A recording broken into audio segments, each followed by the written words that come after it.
here is where the drama starts. Lap 30, 8 laps to go. Sandobi hoping to take advantage of these lapped cars. Pilecki goes, dives on the right side. Very aggressive here. This is lap 4. The two Viceroys, Bill Frazier ahead of Matt Pilecki. Frazier's off. Frazier hit the grass. You hit that tire wall, your day is done. Well, now it's lap 20. The Williams still trying to get around the Terrell team as he'll go around the lap car and around those at the same time. At the same time, he's got the inside corner. Will he ride the curb? Yes, he will. He will get him on the inside. Vito Maria leading us all into Moss's corner. Look at the beauty as his right side will cook the grass. Oh, a 180, no, a 360. Oh. Who will yield going into this corner? It's really not meant for too wide as it will be Gernot. Gernot will yield. Lots of smoke picking up from that Williams car. He is pushing it to the absolute limit. 26 of 30 now. Only 4 laps to go. He's going to get the run coming out the final corner. He's going to pull up side by side with the leader. It's going to be a drag race to the finish. Who is going to get there first? It's going to be...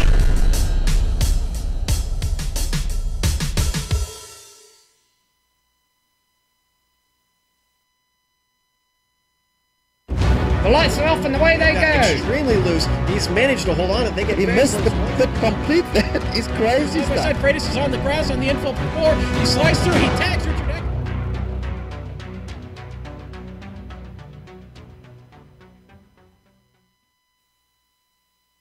Though there might not be fire and brimstone, there is certainly gnashing of teeth and lost weeping souls. They call it the Green Hell. It may not be the longest track in history, but it's certainly up there in length. The biggest difference between it and some of the others is that the elevation changes, narrow circuit, lack of any long straights creates a daunting, punishing, and maddening racetrack whose official name is the Nürburgring Nordschleife. Today it plays host to Round 8 of the Lotus 79 Classic Teams Championship, and you'll see it all live on the Global Sim Racing channel. Hi, I'm Joe Pekin. With me in the booth is Sean Ambrose. Behind the scenes is our director, the Dr. Amjad Yaman, and he's using cameras provided by Dougie Beard. Sean, this car might not have raced here at the ring in real life, but it's close to the era when F1 really did wheel around here. What are the drivers up against? Well, they are up against what Jackie Stewart aptly named, as you said there, Joe, the Green Hell. This track has many different configurations. But the one we're worried about today is this one you see on the screen, 12.94 miles. It's 20.82 kilometers. It's 154 turns. We will go around for 8 laps today around the Nordschleife, and it is tricky, real tricky, and no margin for error, Joe. Let's see how little margin for error there is while we hop on board the GSRC Lotus 79 for a ride around the ring.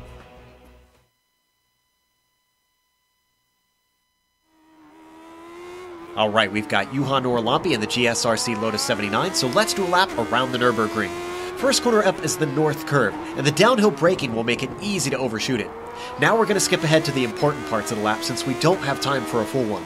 A critical set of corners is High Oaks. This right-left combo takes you onto a long, flat-out stretch where you won't be braking until Ehrenberg. Make sure you get a good exit. Up ahead, the Swedish Cross is flat out, but make sure to stay to the left and brake as deep as you dare. Ehrenberg has some good camber, but it's gone wrong for all kinds of drivers over the years. Still, you're likely to see some attempts at overtaking here. Skipping over the foxhole to compression, you've got a blind swing into Outenauer Forst. As the track weaves back and forth, you're constantly slowing the car. Take it wide into the last left-hander so that you can get onto the power early as it veers back right. Later on in the track, once we're heading downhill, you've got to weave through the Spiegel curve and then get ready for miss-hit-miss. Use the apexes like the name implies. Still plunging downward in elevation, you've got the awkward braking for Defense Valley. There's no room to the outside, so be sure not to lock the brakes. Fast forwarding to the bottom of the Great Climb, the Lauda kink won't require a lift, but Bergwerks is as critical as ever. Send it in deep, but always be sure to bring it back in for that late apex and then get on the power early. You won't be braking all the way up the hill until here at Steilstrecke. I've always found it hard to get the car to turn in here, no matter which car I'm in. Be easy on the throttle on your way out to avoid wheel spin, then line up the car for the carousel. It is going to be very bumpy through here, and you really can't get back fully on the gas until you're out of the banking. Once again jumping ahead, let's look at the ice curve. Supposedly it's called that because it takes a long time to dry in wet weather, but I think it's just hard to find grip in general. Stay off the curbs and try to straight line these S's. Make sure to line up the car on the left, and though you still get light over the jump into Flansgarden, you won't get air like most cars do. Double apex the uphill, and then we're going to skip over to Swallowtail. You're slowing and turning with a fast right-hander, but be sure to keep the car tucked to the right for the best line over the crested left-hander. Pretty quickly, you've got to swing through the mini carousel, which flies by much faster than its bigger cousin. Then comes the most important corner on the track, Gallows Hill. Getting through that first bit cleanly is important so that you can get your foot flat to the floor and power your way onto the Datingerhoa. This thing goes on for over 2 kilometers. At the end of it is Tiergarten. It's just a quick squiggle, but then Hohenrad presents a lot more difficult proposition of slowing while turning and then avoiding the tall curbs on either side. The weirdly named Turn 13 is all that stands between you and the finish. So with that, we've now completed a lap around the Nürburgring.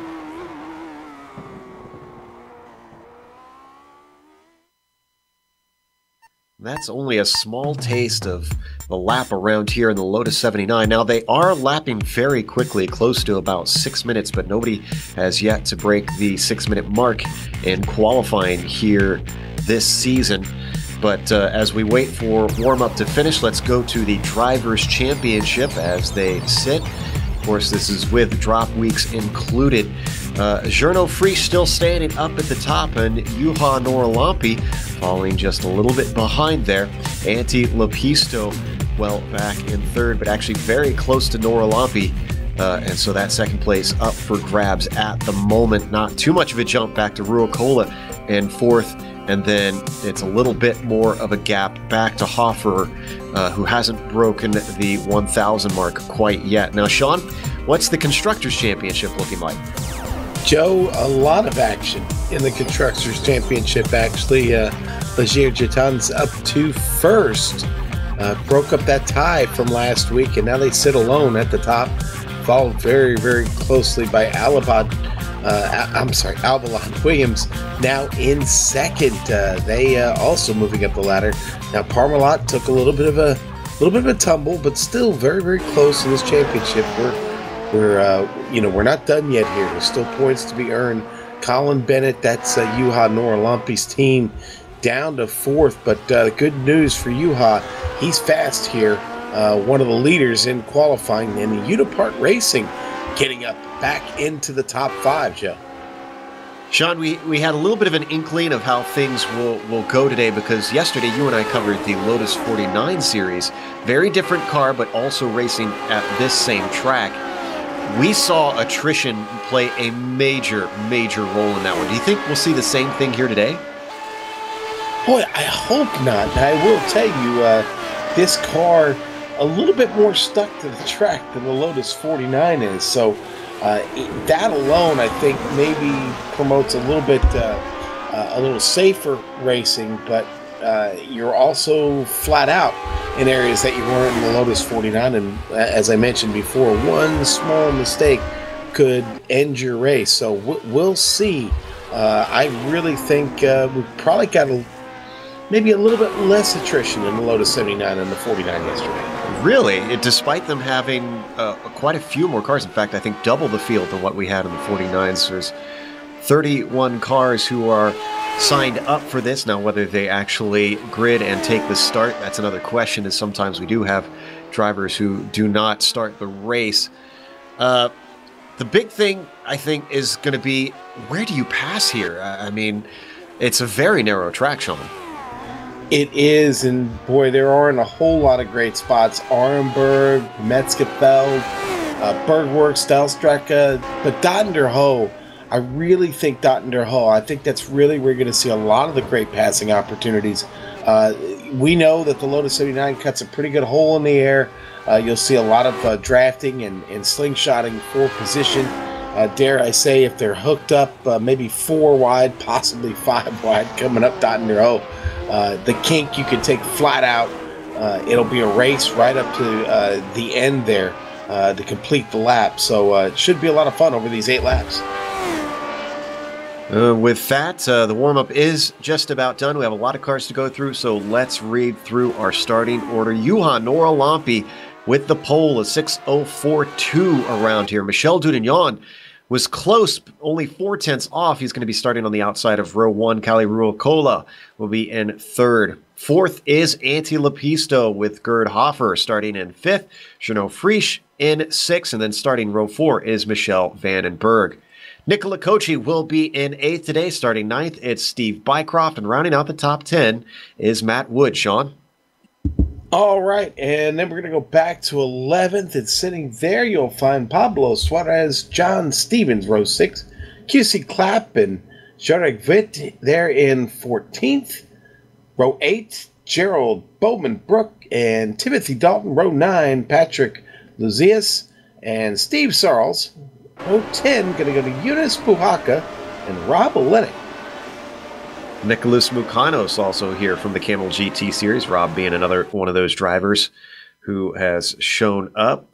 As there we go, timing and scoring went wild on me for a second. Philip Lake will start 22nd. Jamie Hall 23rd.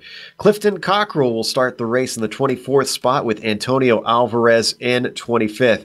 Then in 26th, it'll be Michael Sullivan. Christian Odorola next to him, 27th. Anson Bennett will be in 28th. Hamad Hajmolali in 29th. Kevin Klein in 30th. And rounding out our field will be Scott Lewis, the last driver to put a time in, of course, with Steve Sarles in 18th. Now, I'm not sure if we can get the cameras to show it, but the cars actually go around the final corner and actually almost into the next corner on the lap. Such is the incredible... Look at that, the size of this field. Yes. That's going to be hard to start, I think, Sean.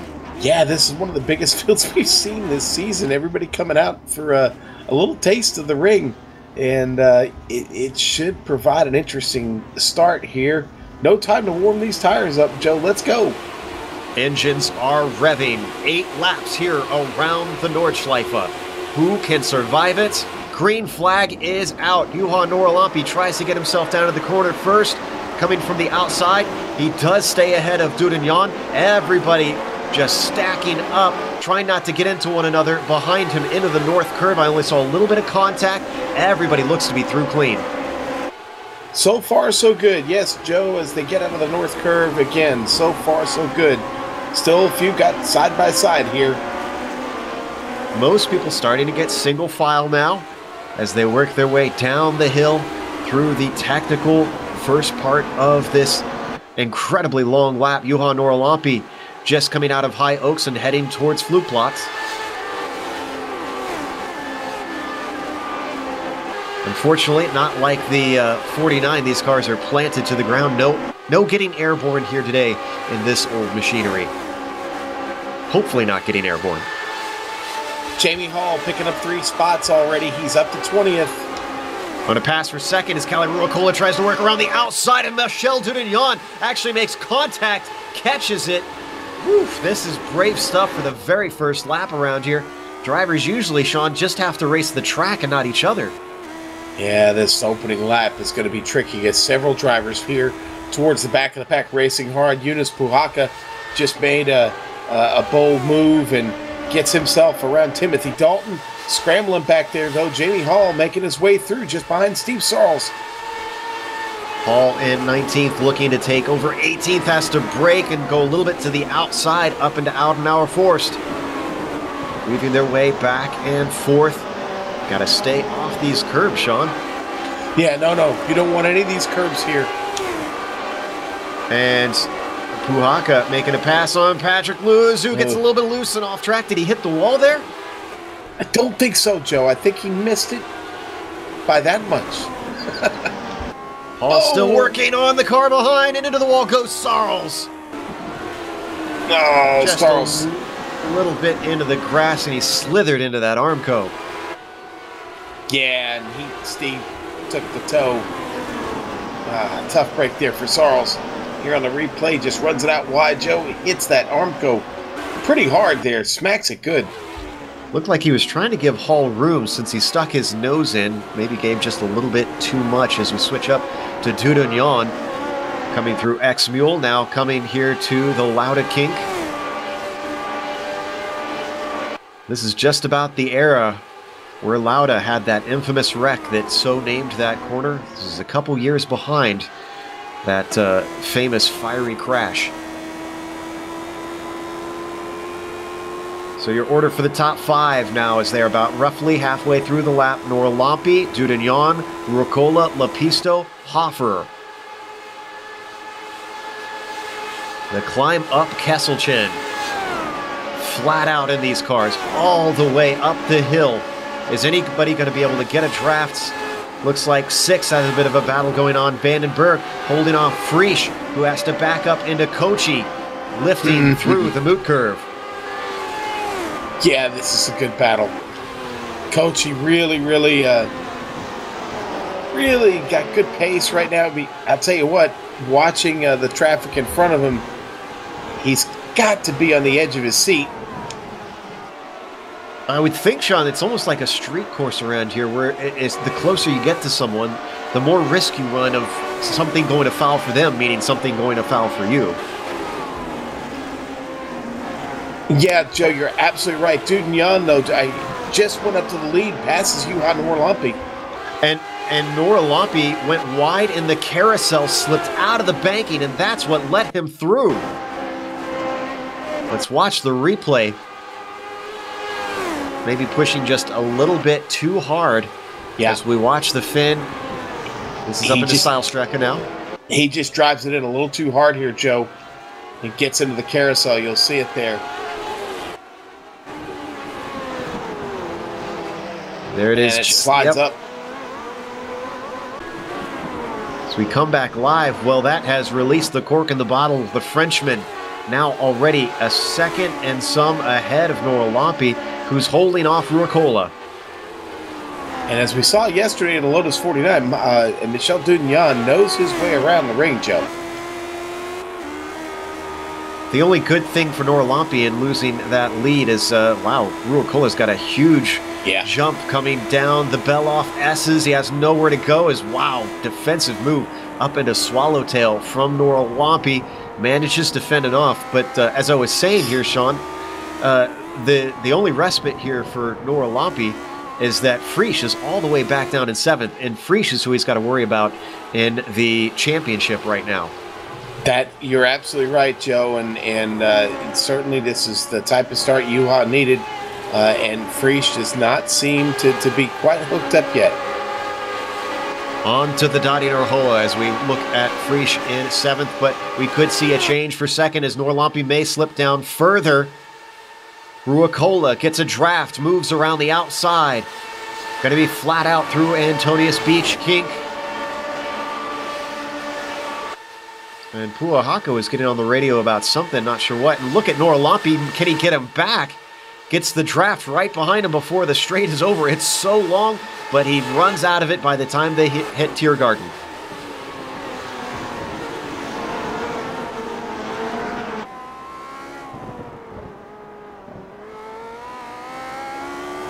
Oh, Coleman Brook.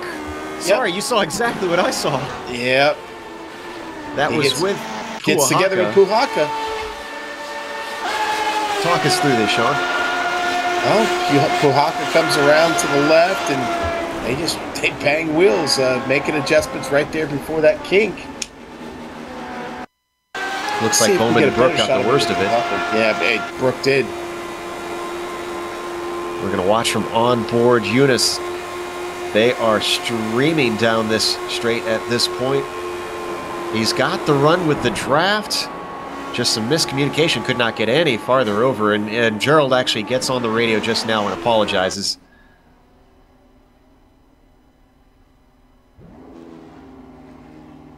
Drivers starting to spread out now, though we are seeing a bit of a battle back in 20th place as Olenek and Mukanos are at it after racing in the Nissan just yesterday. Got all kinds of guys invading the series today here, Joe. Absolutely. We'll take him. Dudignon's actually becoming, I would say, a regular here. Used to be known for the 49, but seems to like this little bit more modern machinery and has fared well. Boy, I'm watching Jared Hofer right now. He is just locked in on Andy Lapisto, and Andy just slid it through there. As they head now to Meskefeld. It's a good battle. And again, Jared was right there to pick up Ante, but Ante made that mistake a minimal one. Ante seems to have responded, stretching out away from him. Once they hit Metzgefeld, that sends them downhill into the valley. Things get a lot tighter through here. And just look at the cars all line astern, doing exactly like I was saying earlier on, Sean, just racing the track and not so much each other.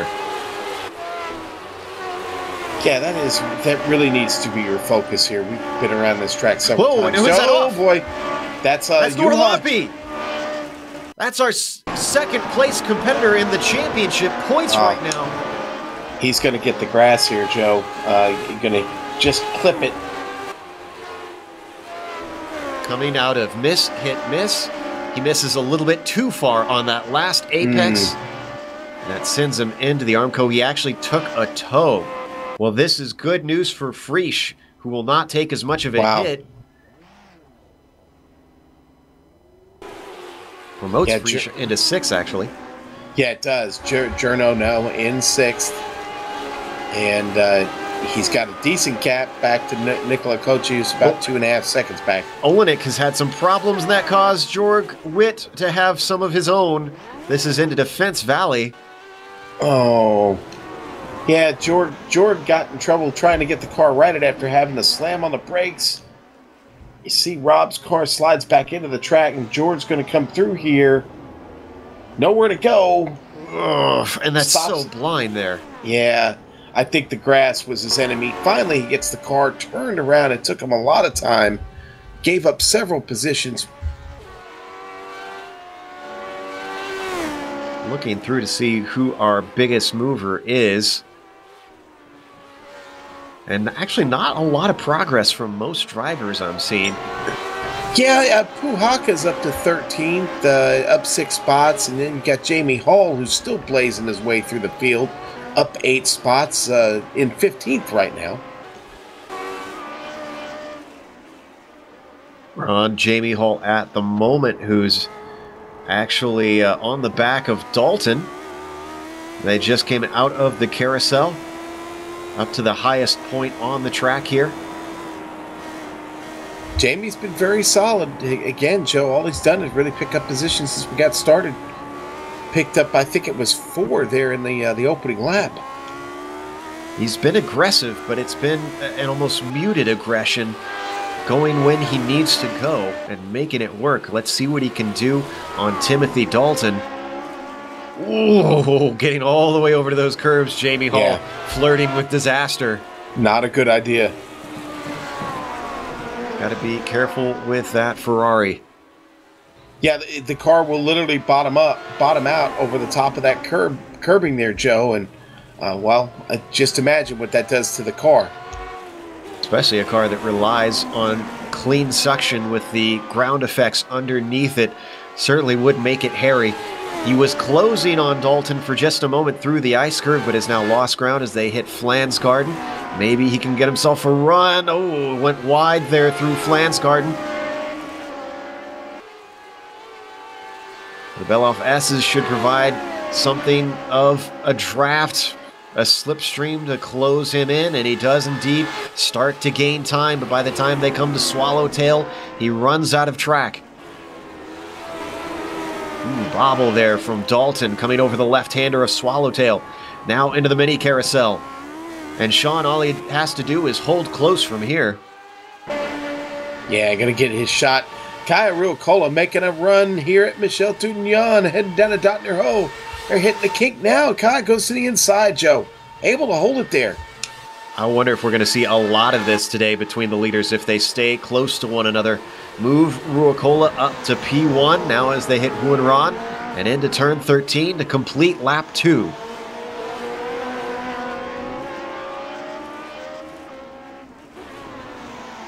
Behind them, bit of a close battle between Lepisto, Hoffer, and Vandenberg.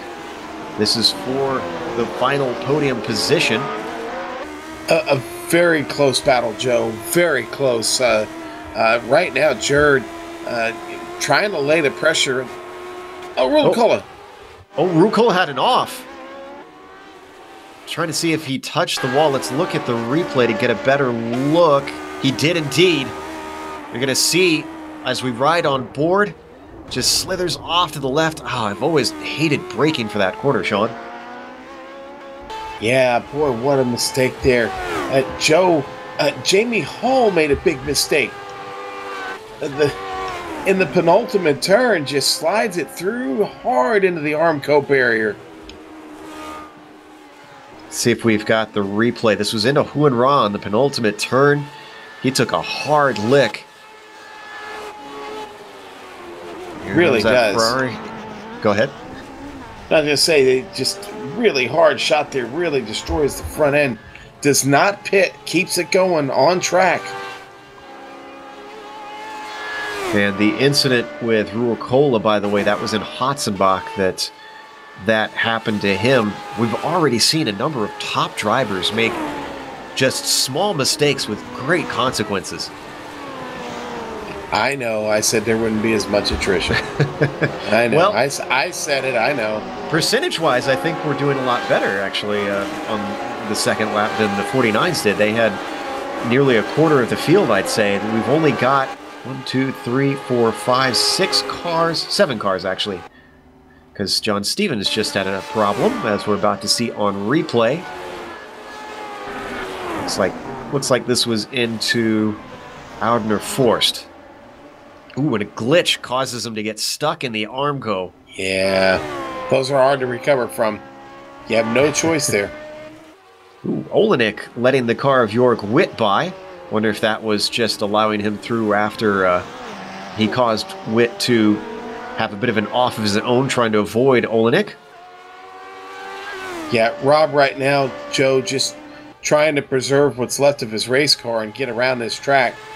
He's seen a bit of trouble. Currently, the last car on track is Scott Lewis, running in 24th. He's about 50 seconds back from the next car up, Sullivan in 23rd. Okay, Philip Lake, Clifton Cockrell having a pretty good battle back here for 15th, Joe. Lake, another driver, regular in this series, but also runs in the Camel GT. These retro drivers tend to drive a lot of the same cars as, yeah, they are getting deep in there, Sean. Boy, Lake got that rear end out on the car. Does a great job of hanging on to it. Certainly is exciting when these guys get a slide in these high downforce machines. I don't know how they catch them so well. Even still, Lake is not losing time to Cockrell, who's holding him at bay. And here comes Nick Bucanos, too, the California driver, just lurking back there, Joe. Actually starting to make up a little ground on him. They now hit Kesselchen and climb all the way up the mountain. Working their way into the sunlight now.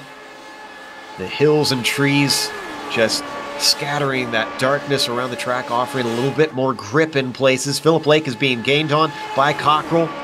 Is he brave enough to go around the outside of Bravery Corner? No, he's going to hold station, lifts a little bit. They come up to Stylstrecke now. The hills are alive with the sound of Lotus 79s, Joe. Gotta love it. Oh, that beautiful Ford scream. Makes you want to sing Edelweiss. Please don't. Okay. Through the carousel they go. And finally reaching up to the top of the hill at Hoa Acht. Lake was able to hold him off, and Cockrell drops back just once again. Yeah, I think Phil started to see Mucanos. Oh, Jamie Hall. This replay, let's see if we can figure out what happened. Unusual mistake. He disappears on my screen and then suddenly reappears in the wall. I don't know if you can see any, Sean. I didn't see what happened there, Joe. In fact, it didn't even come up as an incident, but Jamie's had to go to the pit. Well, that could be potential hardware failure for Jamie Hall. Disappointed to see after the climb that he was making. He was all the way up to 15th. Yeah. That is a shame. Which makes me wonder, where did Scott Lewis start since he is our last runner? He was tail end Charlie on the field, 31st. He's up to 25th.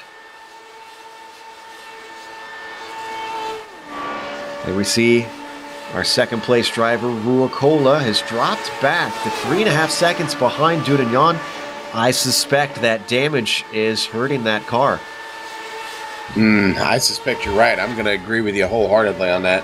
Because Ruokola was right there before that damage, and now that's not the case. I'm watching. Go ahead. I was going to say, Lepisto, his fellow Finn, has been trying to run him down. He's got it down to within 2 seconds, but Gerd Hoffer is staying behind in threat, just in case there's a mistake anywhere from him. Now, Matt Wood's got a clean race car, and Nicola Cocci just in front of him. Well, I believe Cocci's behind. No, I'm sorry. That's what I meant. My bad. I'm sorry. Cocci loses the position to Matt Wood down at Dottinger Ho. Wood had set him up there and was able to get by, but here they are now in the last turn. Wood had a horrible line through High Oaks, and this is going to give an opportunity to Cocci. He's right within the slipstream. They come over Flugplatz. Ooh, had to do a little bit of a lift, it sounded like, through there. Can he get him before the Swedish cross? Reeling him in bit by bit, but I don't think it's going to be enough.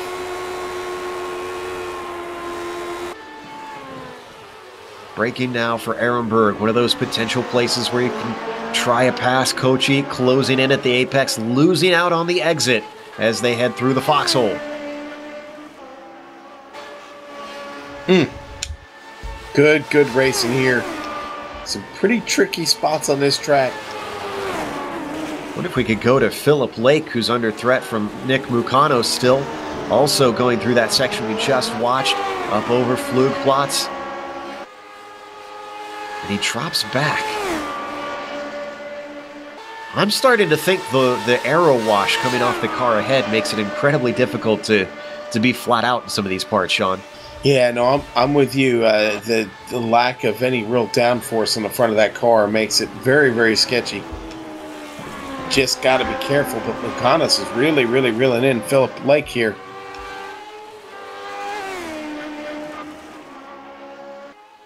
In fact, he's going to get an opportunity here.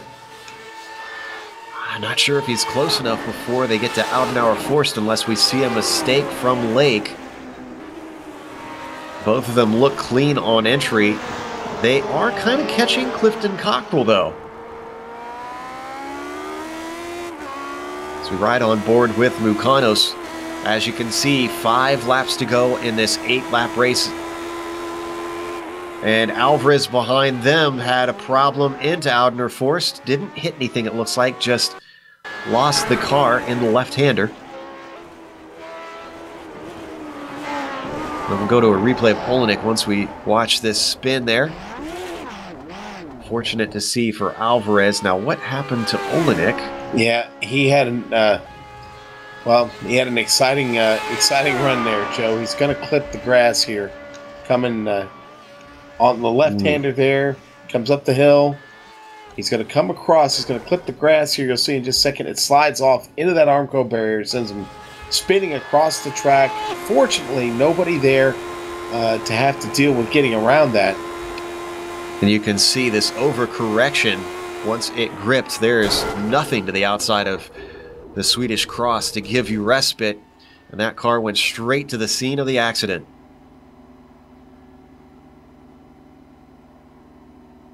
That leaves a few more gone as that promotes Scott Lewis now up to 22nd. Just keep digging, Scott. Just keep digging, buddy. He's still on the lead lap, too. Scott not without damage of his own, though, on his front wing. Look a little bit torn asunder.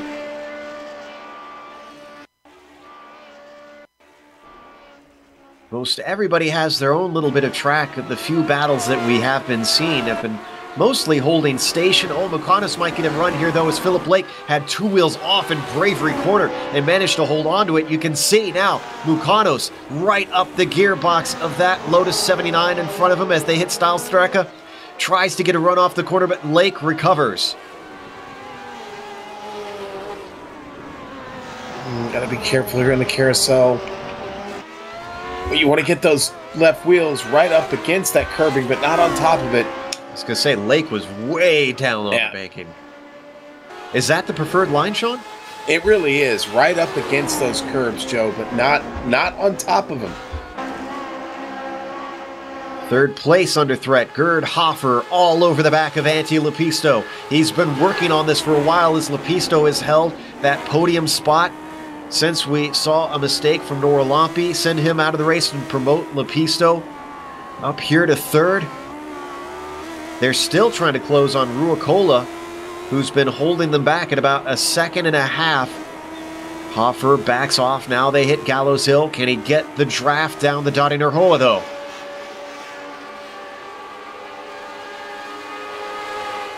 And just look at that picture. We saw a flash of Ruokola in second, then he left the screen. And that's all the way back to Jerno Frisch in sixth in that top group altogether.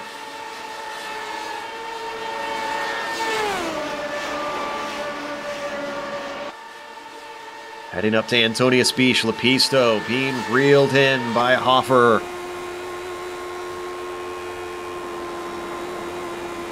Once again, once they hit Tiergarten, just can't seem to get close enough to make an attack. They all stay in line through the final portion of the lap and tick off one more. Halfway, Joe. Halfway. Question is, who is getting exhausted? Sean, you talk a lot about how hard it is to steer this car. No power steering in this thing. What is it like experiencing this track? I mean, I would think you're constantly working your arms. Your forearms are literally dead by the end of about 3 laps, Joe. You really dig in here. Best advice: turn down the force feedback, or you know, work out a bit. Get to the gym. It really is a total workout. My forearms still feel a little swollen, and I finished practicing an hour and a half ago. You're telling me you're getting swole, Sean? All swole up, man. Man, this fight up at the top really is the closest one that we want to stay on as Lepisto continues to fend off Hofer, Vandenberg, and Frisch. I didn't think we'd see a 4-car battle like this. Let's throw Kali in there. I mean, I didn't think we'd see a 4-car battle like this halfway into the race. Mukanos is stopped on track. Did he have problems? We're looking at the replay. Yes, he did. Into the north curve. Yeah, he's definitely got a problem, Joe. And winds up in the pit. Another car that glitches through the Armco, unfortunately, that ends his day. That more modern painted Lotus 79, unfortunately ending its day. And that promotes Scott Lewis now up to 21st. I like just following Scott's progress here. This turtle method to finishing the race is actually serving him pretty well. It's not serving him too bad, Joe. Not at all. But we do have some big movers through the field. Clifton Cockrell is still in that fight with Philip Lake. That's up 10 spots for Cliff. He started 24th today. There we see Lake giving chase down through the foxhole. A little bit farther up the track, heading now towards X-Mula is the fight we've been keeping tabs on, who've been trying their best to get on top of Ruokola. Whatever damage Ruokola has, he's managed to cope with it now. He's just been holding station right at that 1.5 second gap over his fellow Finn Lepisto.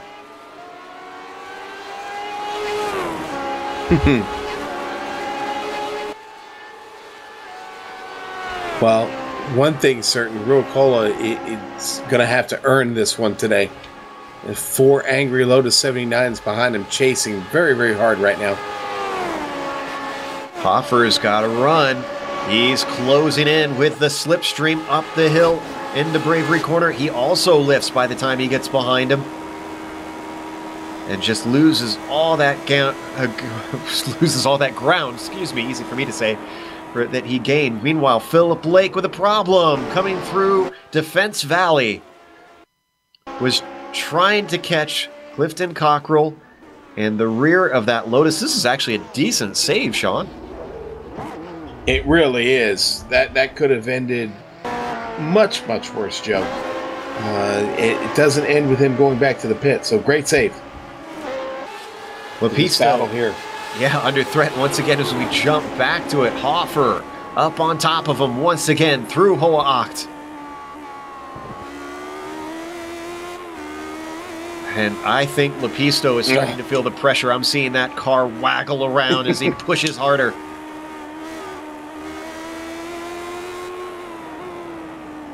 How often can he get away with that, though? Right up to the track edges, leaving no room for error.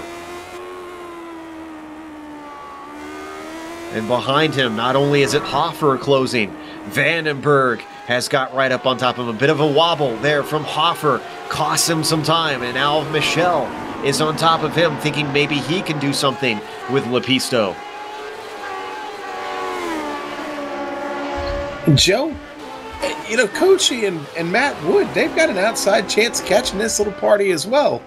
They are not far behind at all.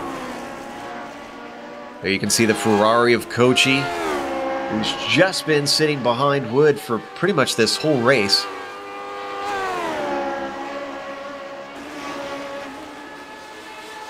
As they work their way through the Beloff S's.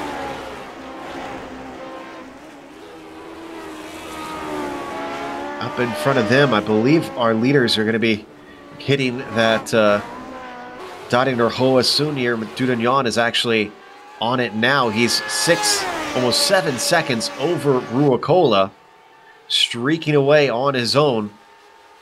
Dudagnon won here once already. And the 49, can he do it in the other Lotus today? Behind him, we see the battle opening up here between Lapisto, Hoffer, and Vandenberg. Vandenberg with a run on Kurd. Up to Antonius Beach. He's looking to the outside, but in the open air, he loses that straight line speed and has to duck in behind once again.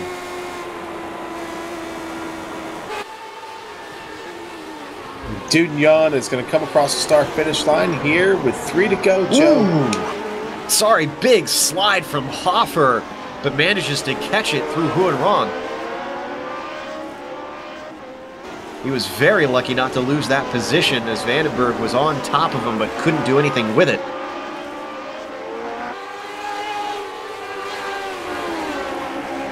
Now, usually we have a charity that we're raising money for over the Lotus 49s. I think we'll need to raise a little bit of money for the knee of Amjad Yaman, who's hurt himself in this broadcast here, apparently.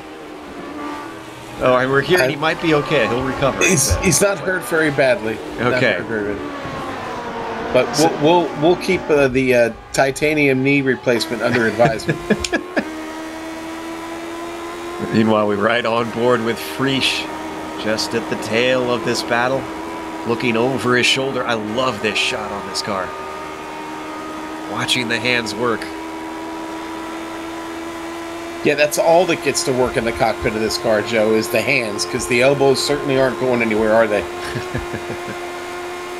Oh, and Alvarez has had a problem.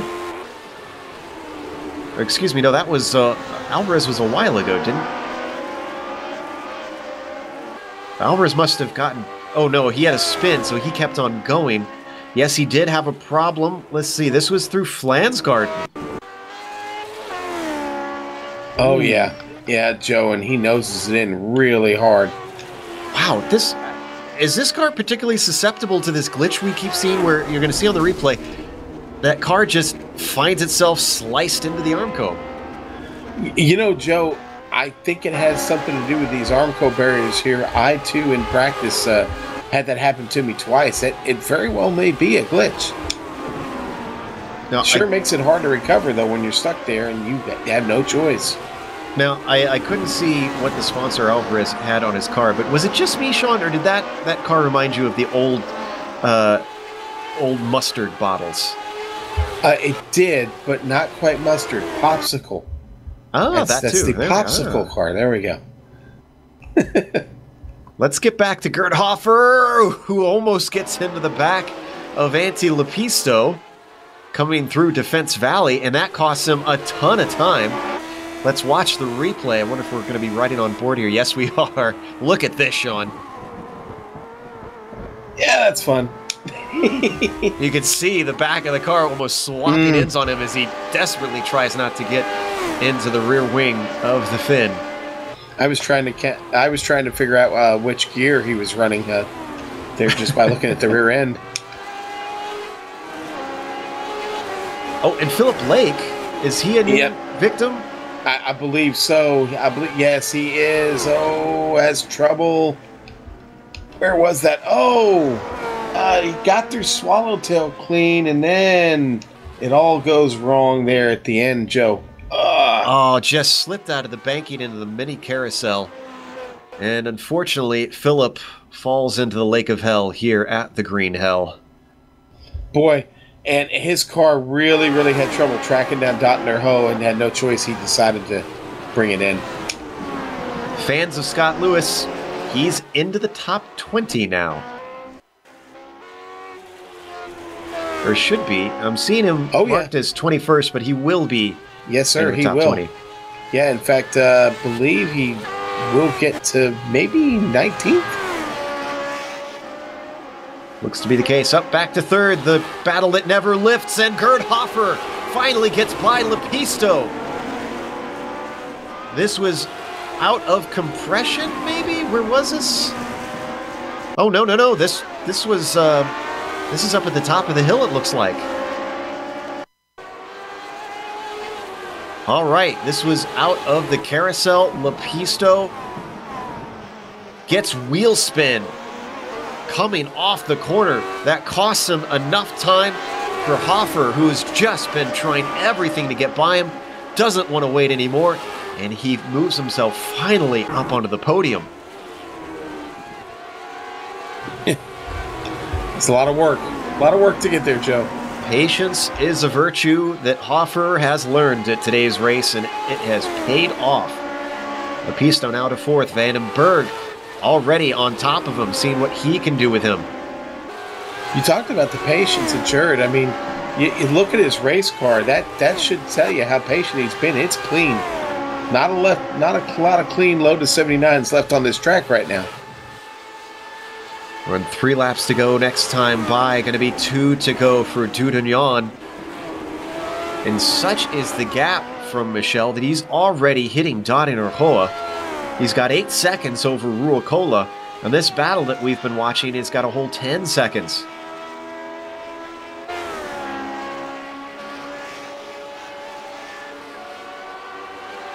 And you can see second place driver Ruokola, who led briefly. A mistake cost him dearly. He's been dealing with that damaged car ever since.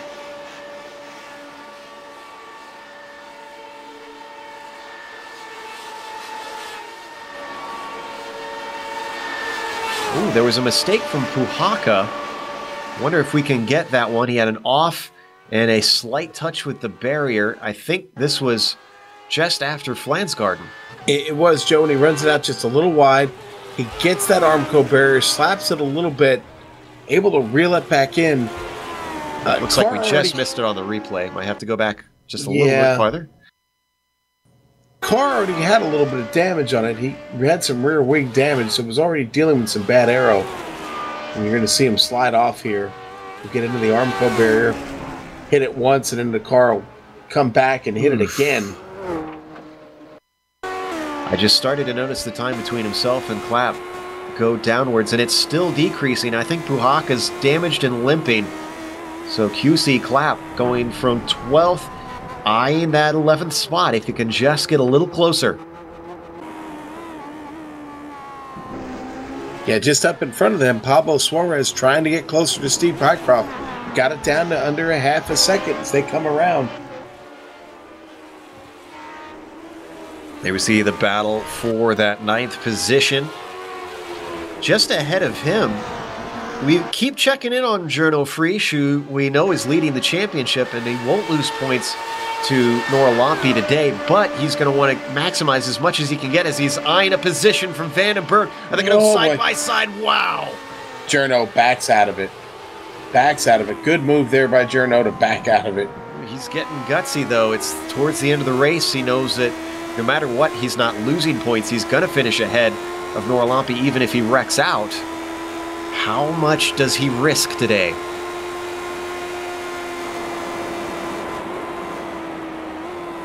Oh, I don't think he needs to risk too much, Joe. I think he knows what's at stake here, and by now he's got to know that Juha is out of this thing. So let's keep the car on track.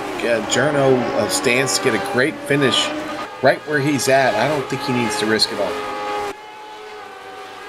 He might not need to, but will he? That's the big question. As we watch that battle for fifth continue. A little bit farther back, Suarez and Bycroft are still at it. Coming up to Metzgefeld here. Looks like Suarez dropping a little bit of time. They've been trying to make this a battle, Joe. Trying. I'm Steve. Yeah, I was going to say, I hope I'm not cursing him by saying this, but Bycroft seems to have finally got his connection gremlins under control here now at the ring. The previous week, his internet kept giving out on him. Yeah, he'd been having problems and had certainly sought help from a lot of different individuals. I have not seen any problems from him today, Joe. And that is good news, but the bad news is that Pablo Suarez is not going away. In fact, he's closing in on him now. Suarez getting a run as they come through the Lauda kink. And he's going to get a great run up the hill if he can just hold on behind him and use that draft. Let's see what Suarez can do. The Iberian driver getting a launch up the hill, but he's just a little bit too far behind to be able to get side by side here.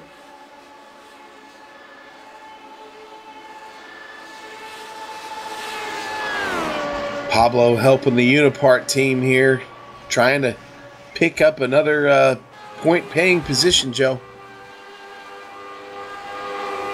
Reels him in just a little bit, but once they hit the braking here for Stylstrecke, he has to give it up and wait for another opportunity later on in the lap. Update on that third place that Hoffer just took. He's been stretching away from Lepisto. He's got it up to a second now over the Finn. I'd say it's looking like that maybe Gerd was being held up. Yeah, you know what, Joe? We haven't come around for the white flag yet. Ruokola only 2.5 seconds up from Gerd. I wonder how much pace he really has. I'm impressed that if his car is damaged, that he's been holding it at the distance that he has. Even though he's losing to Dudagnon, he's still holding the second place solidly as he actually has a big wobble up over the top of the hill here.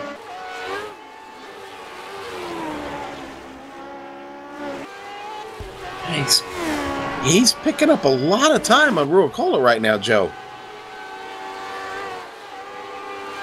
Yeah, it was at about 2.5. He cut that down. I wonder if that was from the mistake that we saw from Kali.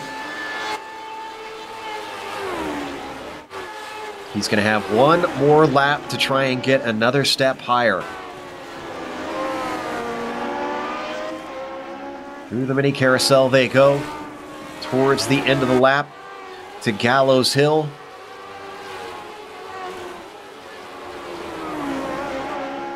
Frisch really getting on top of Vandenberg just behind them, looking for 5th place. And that's going to be critical as they hit the Dodinger Hoa. Is this going to be enough for the Austrian to get himself into the top 5 finally? He's been sitting back in that 6th place for nearly the entire race. Here he comes. We've seen some drivers stall out in the clean air. He uses the momentum. Is it enough? He gets side by side, but just can't get the speed. The Red Bull holds on. Oh, he goes for another taste of the draft. This time it gives him that little bit more, but he runs out of time. The Williams has got to be getting frustrated. One lap to decide it now, Joe. Such an interesting difference from what we saw yesterday. The incredible amounts of drag that these cars produce, Sean, just not allowing them to use that slingshot maneuver at all. I don't think we've seen hardly anybody, as Matt Wood has problems. Oh. Is this into Hotzenbach here? Where did he miss it? A little bit of the grass. Left rear just clips the grass, and that not able to hang on to it. Boy, what a tough break for Wood. And who else? Go ahead, Joe. He later on hit the wall again and has taken a tow. This is Wood's day over, unfortunately. Yeah, and Scott Lewis's day is over too, Joe. Oh. Yeah, I can't pick up what happened. We'll look at it later. Looks like we've got the replay if we need it. Journo free side by side with Vandenberg once again, and it was into the Swedish cross. That's the second time we saw him try that. Didn't pull it off yet again.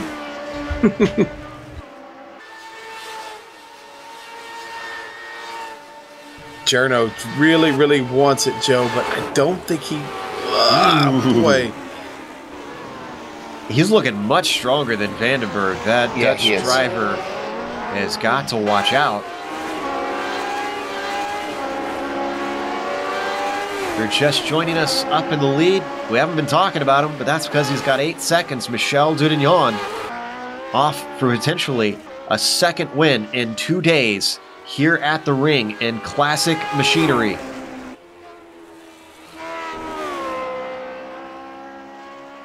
Definitely got a shot to be crowned the retro champion of the weekend here, Joe.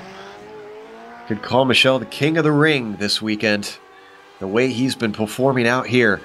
We've seen one mistake from him into Hotzenbach yesterday in the Lotus 49. Since then, he's just looked unflappable.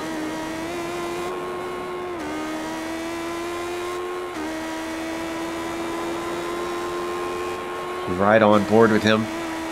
Vandenberg's threat is not over by any stretch of the imagination. Prix still within half a second as they hit the Lauda kink.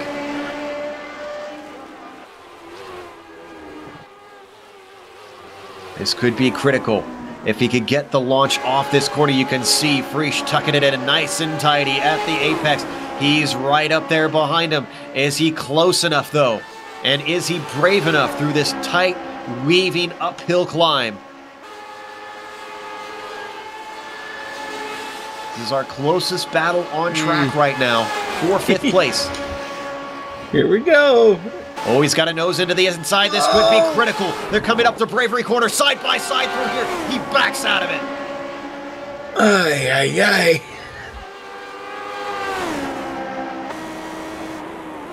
Who is going to come out on top on this titanic fight for 5th place?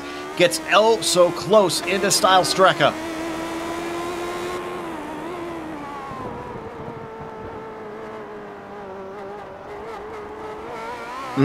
Better trip through there for Vandenberg. Journo going to lose out just a bit there, Joe. As we watch them over the top of the hill, you can see the gap that is now opened up between them. Prix is going to have to regroup, see if he can close back in by the time they get to Darinurhoa. But as we've seen, it is no easy task to slingshot by on that long 2-kilometer straight.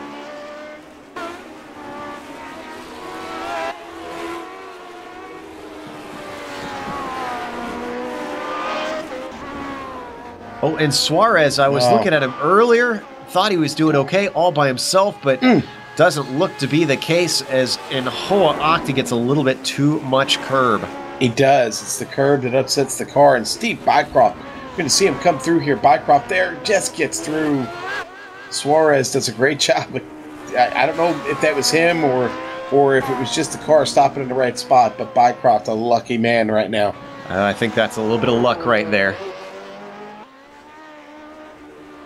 Oof, just incredible. How is his car still going? That is determination there. That car is hurt. That car is hurt big time. He's still... Oh, boy. He goes off one more time and glances it again. He's just trying to limp it home. I think Puahaka is going to gather him together, but Michel Dudignon has hit the Dadider Hoa, still 9 seconds over second place. Kale Ruakola, he lost out earlier on in the race to the lead, but it was less than a lap that he gave away to Kale. Because when the Finn made a mistake, Michel streaked on by and didn't look back. Up through Antonius B she goes. And to Tiergarten. Just a couple more corners. Can it be a repeat? 2 in 1 weekend for the Frenchman. Out of Huanran. Out of turn 13. Michel Dudignon takes a second win at the ring. Frisch making one last stab at Vandenberg. Oh, doesn't come out of it though. Oh, but he gets into him. Turns him. He stops. He lets him go. He's going to let him have the position. Limps it across. Good sportsmanship from Frisch. Wow. Here's the replay. You see Frisch making one last run at him here, Joe. Just got a little bit too close and got into the back of him. Meanwhile, I wonder, as we ride on board, you can see tucking up as close as he can. Yeah, just a little bit too ambitious. Now, I'm going back to check to see what happened to Scott Lewis. We think we have a replay here. I saw him pull off on the front stretch. I'm not sure if that's what we're going to be watching. Or could this be it? Coming up through what looks like Outner Forst. He spins the car, but he doesn't hit anything, and he keeps going. It looks like... Oh, and is Puahaka still going? Pablo Suarez still trying to nurse the car around, coming into the last turn now, and you see the wheels on that car. They're not pointing in the right direction, Joe.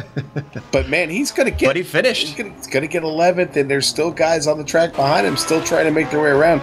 Clifton Cockrell, another car that's struggling to finish this race. He ain't even got the swallowtail yet. And that was. Well, I was going to say it was in the Beloff S's. No, he was hurt before that. There he is, actually. Cliff gets it out of... it was up out of Flansgarden that he took a hard tank slapper into the wall, and then from there, as you said, it was just a matter of limping it home. With that, we are going to go to a quick break here on the Global Sim Racing channel. We'll be back with the official results as well as driver interviews, and of course, we'll have all the upcoming races here on the Global Sim Racing channel on your screen.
Welcome back to the Nürburgring.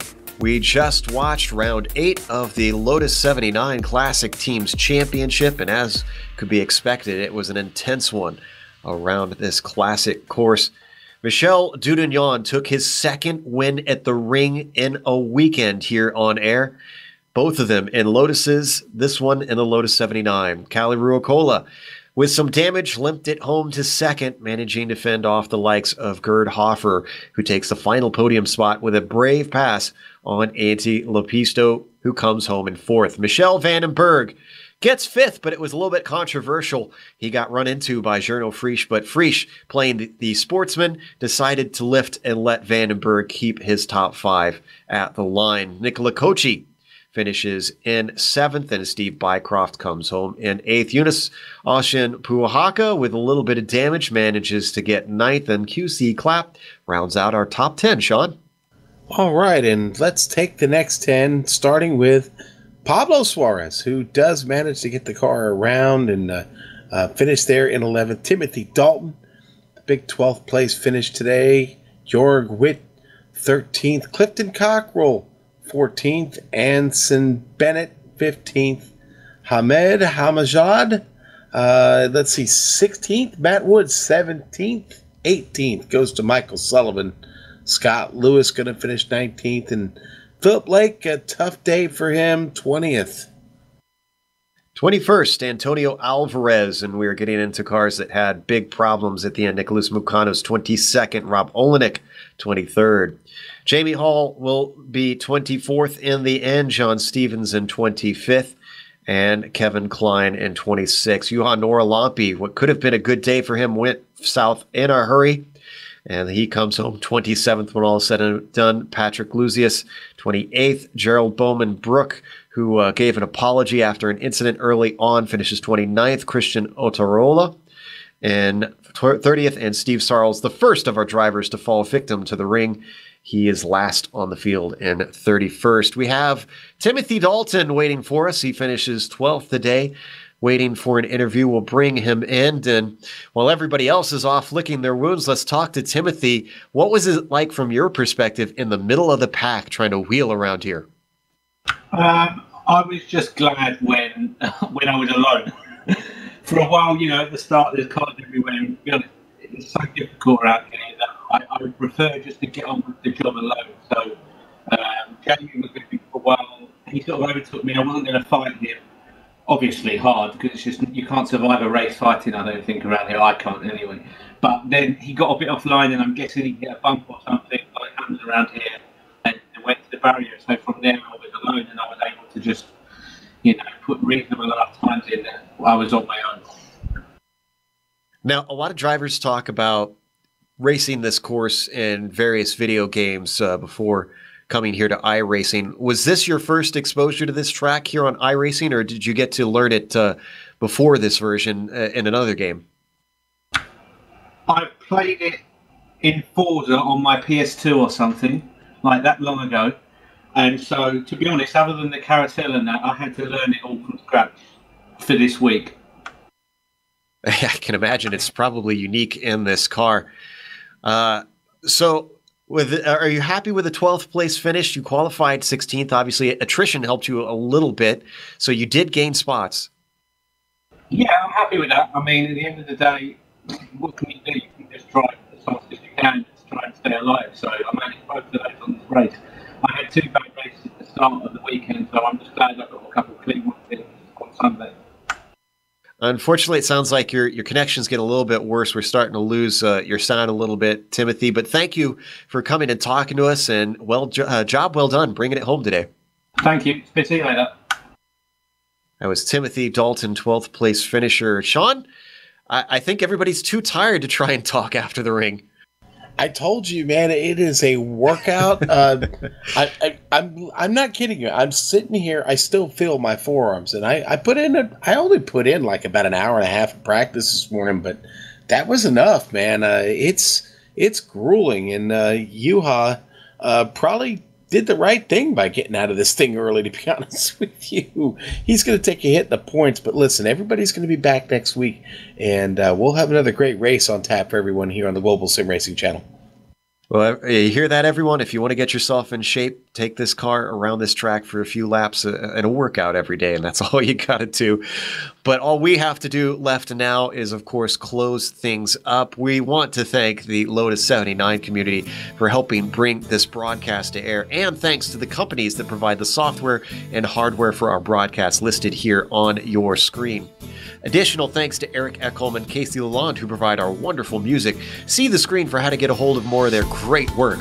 Thanks to the team today, Amjad, Sean, and Dougie. If you'd like to find out more about GSRC, including upcoming races, you can find it at globalsimracingchannel.com. You can check it out our social media on Twitter at GSR Channel or Facebook at /Global Sim Racing Channel. The next race is going to be at Brands Hatch. That's probably going to be a relief. A very difficult track, but different challenge from here. That'll be August 13th at 12:30 p.m. Eastern. We also have upcoming races for other series on screen, so check those out and mark them down on your calendar. However, until next time, race clean, race hard, and we'll see you on the track.